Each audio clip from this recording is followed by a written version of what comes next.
Jesús en Galilea, pues no quería andar en Judea. Sabemos que Jesús, él aunque nació en Judea, Belén de Judea, su mayor parte de su vida fue en Galilea. Y allá fue donde su crianza y estaban sus hermanos. Pero, ¿sabes qué? Bueno, le estaba explicando hace días a mis hijos que Galilea queda en la parte, no, me corrí, pastora, si es así, en la parte norte queda Samaria y queda en la parte baja queda Judea. Entonces ella estaba en la parte norte, ¿verdad? Y ahí estaba este escenario, pues estaban los hermanos de Jesús discutiendo con él y le decían de esta manera. Dice, pues no quería andar en Judea porque los judíos procuraban matarle. Estaba cerca la fiesta de los judíos, la de los tabernáculos, y le dijeron sus hermanos, sal de aquí y vete a Judea, para que también tus discípulos vean las obras que hace. Porque ninguno que procura darse a conocer, hacer algo en secreto, porque ninguno que procura darse a conocer, hace algo en secreto. Una de las cosas que ya había comenzado Jesús a hacer los milagros, ya había comenzado su ministerio, y ellos le estaban como provocando, pues, o sea, si te quieres dar a conocer, vete a Judea para que te conozcan, pues, para que vea quién eres tú, que haces milagros y eso. Pero a veces estudiando este capítulo, una de las cosas que yo reflexionaba era que a veces nosotros no nos podemos dejar llevar ni siquiera, o sea, por lo que dicen los hombres, mucho menos a veces por la presión que sentimos por la familia. Porque aunque ellos en ese momento, ellos no creían como tal en las cosas que hacía Jesús. De hecho, o sea, sal a ver si puedes hacer más milagros, o sea, provocándolo, pues. Y en ese momento se iba a hacer la fiesta de los tabernáculos. La fiesta de los tabernáculos era 7 días de fiesta que hacían los judíos, como conmemorando lo que había hecho el Señor en el desierto. O sea, era como salida del desierto. La salida del desierto, esos 40 años que estuvieron del desierto, y ellos hacían una fiesta, o sea, en cabañas, pues, hacían tiendas y ellos todos, tanto ricos como pobres, como ellos todos estaban en esa fiesta. Entonces por eso es que ellos le estaban tratando de que Jesús fuera, pues, a darse a conocer, porque iba a haber como el bululú de gente. Y dice, si esa palabra bululú nada más entendemos nosotros. Bueno, ese gentío, pues, esa multitud. Ajá. Entonces sigue diciendo el 4, dice, si estas cosas hace, manifiéstate al mundo, le dicen los hermanos a Jesús. Porque ni aún sus hermanos creen en él. Entonces Jesús le dijo, mi tiempo aún no ha llegado, mas vuestro tiempo siempre está presto. No puede el mundo aborrecer a vosotros, mas a mí me aborrecen, porque yo testifico de él que sus obras son malas. Subí vosotros a la fiesta yo no subo todavía a esta fiesta. O sea, Jesús no le dijo que no iba a subir, porque más adelante, después que leamos el capítulo, Jesús sube, en secreto, pero sube. Pero le quiso dar a entender a ellos, primeramente, que no, o sea, él no iba a hacer las cosas ni por la presión de ellos, ni porque él quería darse a conocer, porque él estaba haciendo las cosas porque él era Jesús. Él quería dar a entender de que él estaba haciendo las cosas por obediencia a su papá, por obediencia al Padre. Y siempre recalcó que era el tiempo de Dios. Y una de las enseñanzas que les quiero traer aquí, en esta parte del texto, es que nosotros debemos esperar el tiempo de Dios. Que a veces nos dejamos presionar por el entorno, por la familia, a veces por los hijos, a veces por el esposo, a veces por, no sé, a veces estamos pasando de que nos quieren como presionar para hacer las cosas, pero yo creo que nuestro mejor momento es cuando el Señor nos indique. O sea, por eso es que siempre tenemos que llevar a hacer las cosas delante de Dios, orar primeramente, poner todo lo que vayamos a hacer en las manos del Señor, porque el tiempo de Dios es el mejor que el que de repente pueda decirnos mucha gente. Podemos tomar un consejo, sí, pero tenemos que tener cuidado con esa presión, pues.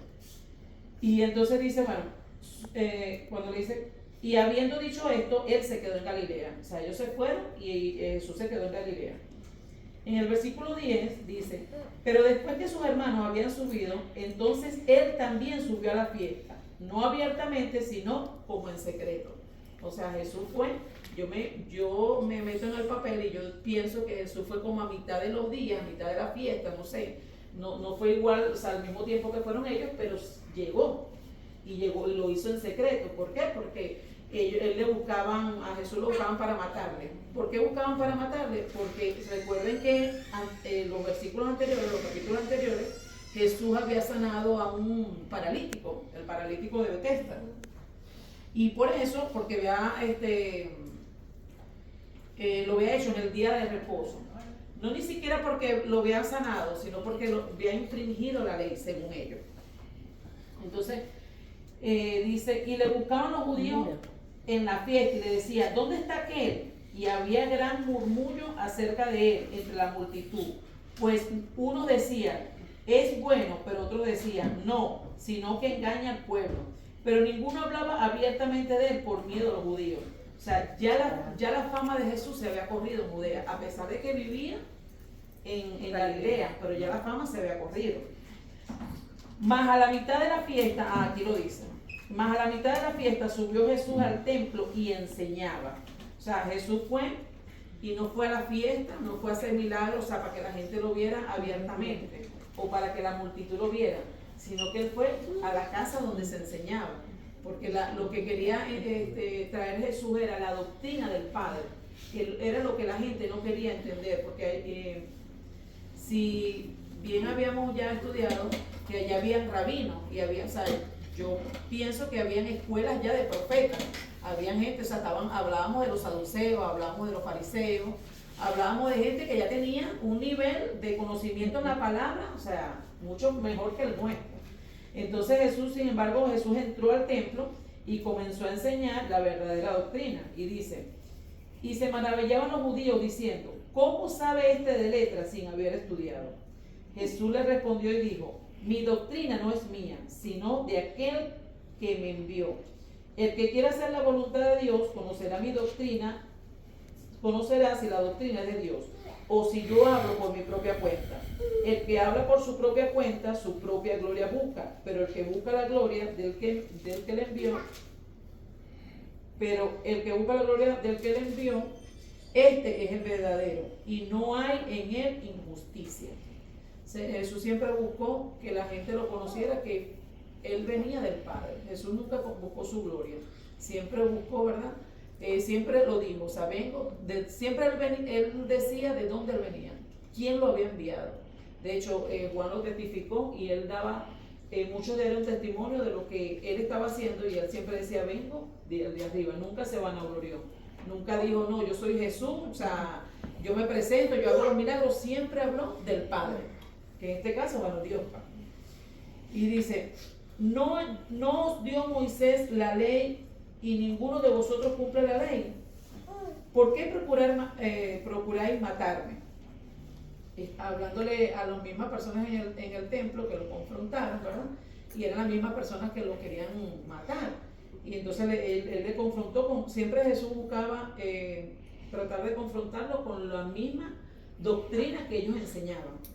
Y él decía, y respondió la multitud y dijo, demonio tienes, ¿quién procura matarte? Jesús respondió y le dijo, una obra hice, o sea, una sola obra hice, y todo os maravilláis. Por cierto, Moisés odió la circuncisión, no porque sea de Moisés, sino de los padres. Y en el día de reposo circuncidáis al hombre. O sea, ellos tenían por ritual o por ley hacer la circuncisión. Ya, si saben lo que es la circuncisión, ¿verdad? En el tiempo de Abraham, el Señor le dio un mandamiento a Abraham que circuncidáis a su hijo Isaac. Y de allí, eso fue de generación en generación, y también en la ley de Moisés, o sea, se circuncidaba al hombre, al primogénito, ¿no? Sí, el prepucio de la parte genital del hombre. Y eso era para ellos ley. Eso se tenía que hacer después que el niño naciera, a los 8 días de nacer. Y ellos, si ese 8º día tocaba sábado, ellos lo hacían. Entonces, Jesús decía, o sea, ustedes lo hacen porque para ustedes es una ley. Entonces, yo que sané a un paralítico, un sábado, o sea, ustedes me quieren matar, o sea, Se supone que ustedes no infringen la ley y se supone que el día sábado sea un día de reposo. Si ustedes hacen eso, ¿por qué yo no lo puedo hacer siendo yo como el reposo? Entonces Jesús siempre lo confrontaba con su misma doctrina y dice aquí, si recibe el hombre la circuncisión en el día de reposo para que la ley de Moisés no sea quebrantada, os enojáis conmigo porque el día de reposo sané completamente un hombre. Entonces la última enseñanza que tengo aquí dice, no juzgáis según las apariencias, sino juzgad con justo juicio. El Señor siempre lo llamaba, siempre en sus confrontaciones siempre le dejaba una enseñanza, y era que ellos, o sea, no juzguen con la apariencia, sino que juzguen con la verdad y con misericordia, o sea, con amor, no por lo que están viendo, no porque la gente de repente hacer un milagro era actitud de tener autoridad y poder, pero él no lo hacía para tener el poder y la autoridad, sino que en él estaba la autoridad y venía de parte de Dios. Y él lo que quería era que la gente tuviera mucho más amor que lo que ellos aprendieron, pues que era la ley, que tenían esa religiosidad. Bueno, entonces ellos sí podían hacer las cosas, pero otros sí lo hacían, lo mataban, lo apedreaban, lo metían preso, o sea, entonces el Señor lo confrontó con eso. Y siempre buscando las maneras de que siempre las personas hicieran las cosas con la justicia de Dios, hicieran, o sea, pudieran tener siempre esa misericordia y ese amor hacia los demás. Y él estaba como muy consternado porque decía, o sea, imagínate, salía un hombre y ustedes por eso me quieren matar. Bueno, de por sí se iba a cumplir una palabra ya, porque Jesús lo tenía que agarrar, pero no en el tiempo de ellos, era en el tiempo de Dios. Y él, de una u otra manera, la gente una vez me dijeron, no, pero Jesús tuvo miedo, porque llegó en secreto y trataba de ocultarse. Bueno, pues yo decía, porque él sabía cuál era el tiempo, él era Dios, él es Dios. Entonces no podemos ver que también Jesús en su momento pudo haber sentido como lo que nosotros podemos haber sentido alguna vez, temor de confrontar y que no sea el tiempo de Dios, pues. Claro. Hay algo bien importante aquí a la realidad, lo que es el día de reposo. No es el día de reposo en sí.